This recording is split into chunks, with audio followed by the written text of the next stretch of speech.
Son chauffeur a été immédiatement arrêté, les soupçonnés d'actes terroristes par la police.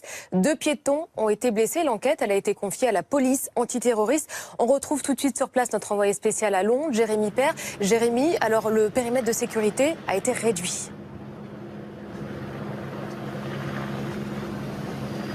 Exactement, la voiture, la Ford Focus est toujours présente ici. Elle n'a toujours pas été enlevée par les policiers britanniques, mais eh bien, la police scientifique, elle, a d'ores et déjà fini son travail. Ils ne sont plus autour de cette voiture. Vous le disiez, tout s'est passé très vite ce matin et surtout très tôt. Il était 7h37 quand l'homme à bord de cette Ford Focus grise a décidé de foncer délibérément sur des passants qui se trouvaient sur un trottoir autour du Parlement ici à Londres. Il a blessé plusieurs personnes, 2 d'entre elles ont été hospitalisées. Une femme dans un état grave, mais son pronostic vital n'est pas engagé. Et puis un homme qui lui est d'ores et déjà sorti de l'hôpital. Vous l'avez dit aussi, le conducteur a été très vite interpellé. Il est entendu en ce moment par la section antiterroriste de Scotland Yard, mais il est mutique, il ne parle pas, il ne collabore pas, disent les enquêteurs, des enquêteurs qui ne connaissent toujours pas d'ailleurs son identité et donc forcément encore moins ses motivations.